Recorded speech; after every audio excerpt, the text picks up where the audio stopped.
నమస్తే, welcome to view point. Hyderabad MP Asaduddin Owaisi గారు వందే మాతరం బిల్లును తప్పుపడుతున్నారు. ఇది రాజ్యాంగ విరుద్ధమని కూడా చెబుతున్నారు. మనందరం కూడా చూసాం, పార్లమెంటు ఉభయ సభల్లో అటు లోక్సభ రాజ్యసభలో కూడా వందే మాతరం బిల్లును ప్రవేశపెట్టడము అది ఆమోదించడం కూడా జరిగిపోయింది. ఎందుకు ప్రవేశపెట్టారు? మన జనగణమన నేషనల్ యాంథమ్కి, రాజ్యాంగానికి, అలాగే జాతీయ జెండాకు ఎవరైనా అవమానిస్తే ఉద్దేశపూర్వకంగా చట్టబద్ధంగా కొన్ని పనిష్మెంట్స్ ఉన్నాయి, కొన్ని శిక్షలు ఉన్నాయి. కానీ వందే మాతరానికి ఇంతవరకు అలాంటి చట్టబద్ధమైనటువంటి ప్రొటెక్షన్ లేదు. వందే మాతర గేయానికి కూడా, ఇది మన నేషనల్ సాంగ్ కాబట్టి వందే మాతర గేయానికి కూడా ఇది వర్తింపజేస్తూ ఒక బిల్లును ప్రవేశపెట్టడము, అది పాస్ అవడం కూడా జరిగింది. ఇప్పుడు దీని గురించి అసదుద్దీన్ ఓవైసీ గారు ఏం మాట్లాడుతున్నారంటే, ఆయన ఏం మాట్లాడారో ఆయన ఆడియో కూడా మీకు వినిపిస్తాను, ఒకసారి వినండి. और संविधान का पहला सफा क्या कहता है, पेज क्या कहता है? Liberty of thought, expression, belief, faith and worship. आप कैसे किसी को मजबूर करेंगे एक देवी देवता को इबादत करो? अच्छा, जो लोग सिख धर्म के हैं, जो लोग किसी खुदा को नहीं मानते, एथिस्ट हैं, उनको क्या करेंगे आप? तो ये इस तरह की हरकत इसलिए की जा रही है कि इस देश को एक हिंदू राष्ट्र बनाना चाहते हैं. तो ये बात है. సో విన్నారు కదా, ఆయన మాట్లాడిన దాంట్లో డాక్టర్ రాజేంద్ర ప్రసాద్ గారు, రాజేంద్ర ప్రసాద్ మేడ్ వందే మాత్రం national song without resolution, it was a mistake. అది ఒక చరిత్రాత్మక తప్పిదం. రాజేంద్ర ప్రసాద్ గారు అంటే first president of republic India. Okay, అప్పట్లో ఆయన తీసుకున్నటువంటి నిర్ణయం తప్పు, అలా చేయకుండా ఉండాల్సింది.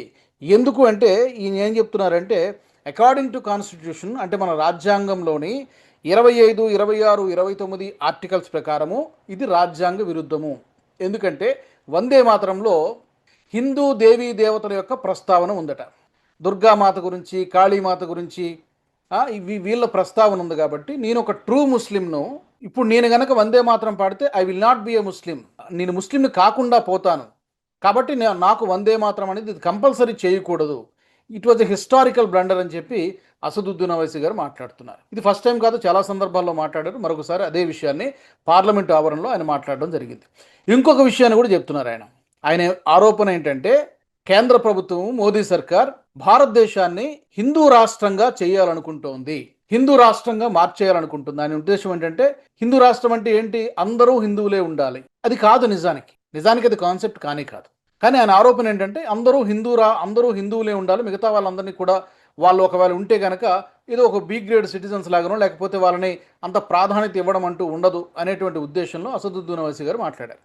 అసలు ముందుగా ఇక్కడ మనం అర్థం చేసుకోవాల్సింది, భారతదేశంలో 142 కోట్ల మంది జనాభాలో రకరకాల మతాలు, కులము, ప్రాంతము, వర్గాలు, ఇలా మనం భిన్నత్వంలో ఏకత్వం, అదే బ్యూటీ ఆఫ్ ఇండియా అని కూడా చెప్తుంటారు. అదే మన భారతదేశంలో ఉన్నటువంటి ఒక బ్యూటీ అని కూడా చెప్తుంటారు.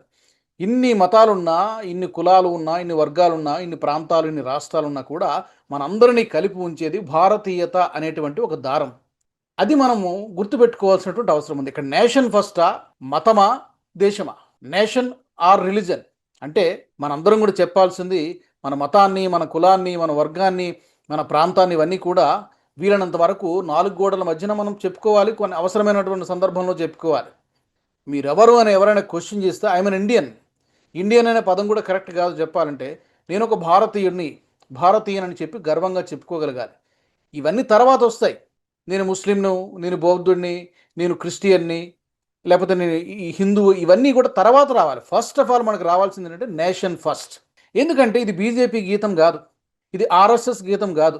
దీంట్లో మతాన్ని జొప్పించడం అనేది ఇది ప్యూర్లీ పొలిటికల్, ఏదో రాజకీయ ఓటు బ్యాంక్ పాలిటిక్స్ కోసం మాట్లాడుతున్నట్టుంది తప్ప, వాళ్ళ పొలిటికల్ ఎగ్జిస్టెన్స్ కోసం మాట్లాడుతున్నట్టుంది తప్ప అందులో ఏం ఫ్యాక్ట్స్ కనిపించడం లేదు. ఎందుకంటే ఇప్పుడు చాలా సందర్భాలు మన తెలంగాణ అసెంబ్లీలో కూడా చాలాసార్లు ఎంఐఎం పార్టీ సభ్యులు, అసదుద్దీన్ పార్టీ సభ్యులు, ఒకవైపు ఏమో సభ్యులందరూ కూడా లేచి నిలబడి వందే మాత్రం పాడుతూ ఉంటే వాళ్ళు లేచి వెళ్ళిపోతారు. అంటే ఈ దేశం పట్ల ఆ మాత్రం కనీస గౌరవం లేదా? నువ్వు ముస్లిమే కావచ్చు, బట్ బిఫోర్ దానికంటే ముందు నువ్వు భారతీయుడివి.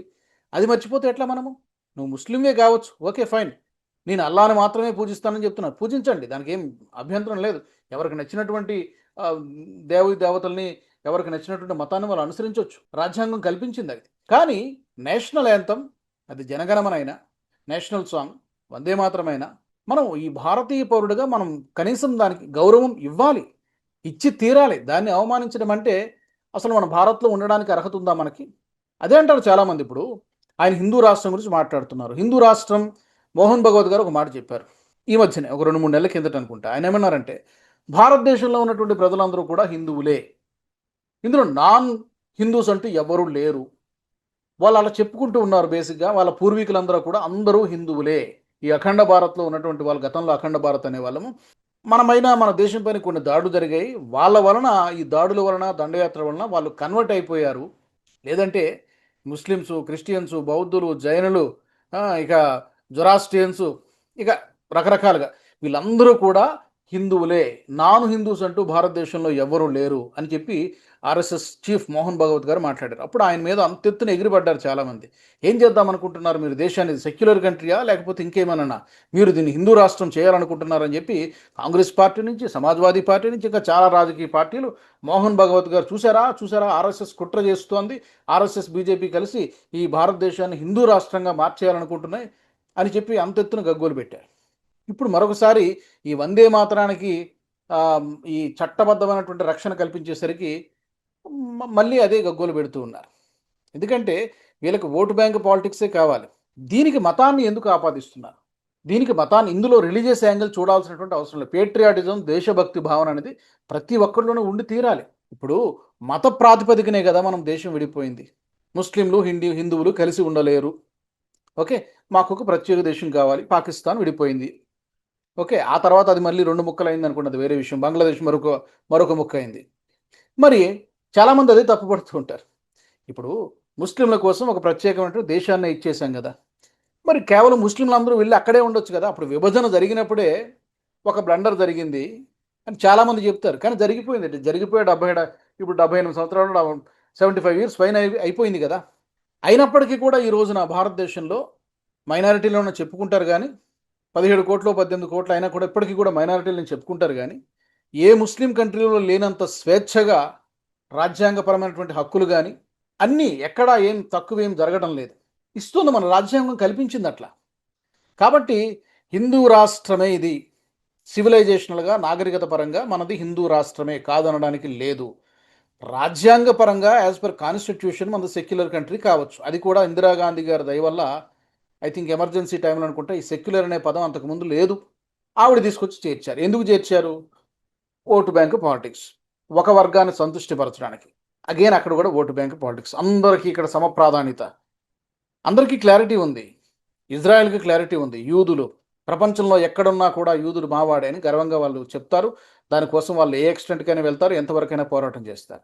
ప్రపంచంలో హిందువులకంటూ ఉన్నటువంటి ఏకైక దేశం ఏదైనా ఉంది అంటే పూర్తి స్థాయిలో అది భారతదేశం మాత్రమే. ఇక్కడ కూడా హిందువులు స్వేచ్ఛగా వాళ్ళ యొక్క ఫ్రీడమ్ ఆఫ్ ఎక్స్ప్రెషన్ పూర్తిగా ఏదైనా విషయాన్ని చెబితే దానికి అభ్యంతరకరము, రకరకాలుగా దాన్ని సెక్యులరిజం పేరుతో దాన్ని కూడా తొక్కేసేటువంటి ప్రయత్నము, సప్రెస్ చేసేటువంటి ప్రయత్నం. మన సెక్యులర్ కంట్రీ ఇలాంటివన్నీ మాట్లాడకూడదు. ఇది ఎక్కడ మాట్లాడతారో మనకు అర్థం కాదు. అదే నేషనల్ సాంగ్ అండి, అది నేషనల్ యాంథమ్, జనగణమన అండి, నేషనల్ ఫ్లాగ్ అది. దానికి సెల్యూట్ కొట్టమంటే కొట్టరు. గతంలో సినిమా థియేటర్లో జనగణమన పాడినప్పుడు లేచి నిలబడండి అయ్యా బాబు అంటే ఎందుకు నిలబడాలి అని చెప్పి వితండవాదం చేసే వాళ్ళు కూడా చాలామంది ఉన్నారు అప్పట్లో. కాబట్టి ఇది ఎంతవరకు సరైనటువంటి పద్ధతి అనేది వాళ్ళు కూడా ఆలోచించుకోవాలి. ప్రజల్లో కూడా రియలైజేషన్ వస్తుందేమో చూద్దాం. మరి అసదుద్దీన్ గారి వాదనలో ఈ వందే మాత్రం బిల్లును వ్యతిరేకించడంలో రాజ్యాంగ విరుద్ధమని ఆయన అంటున్నారు. మీరు చెప్పండి, రాజ్యాంగ విరుద్ధమాది? ఈ దేశానికి అవసరమా? ఇంకొకటి కూడా హిందూ రాష్ట్రం గురించి కూడా మాట్లాడుతున్నారు. మనది హిందూ రాష్ట్రమా కాదా? మీరేమంటారు? తప్పకుండా కామెంట్ సెక్షన్లో పెట్టండి. వచ్చే ఎపిసోడ్లో మళ్ళీ మనం మరొక ఇంట్రెస్టింగ్ టాపిక్తో కలుస్తాను. ఈ వీడియో నచ్చినట్టయితే లైక్ చేయండి, షేర్ చేయండి. ఆ బెల్ బటన్ కనబడుతుంది కదా, దాన్ని నొక్కండి. మా అప్డేట్స్ ఎప్పటికప్పుడు మీకు మిస్ అవ్వకుండా వచ్చేస్తాయి. జై హింద్, జై భారత్.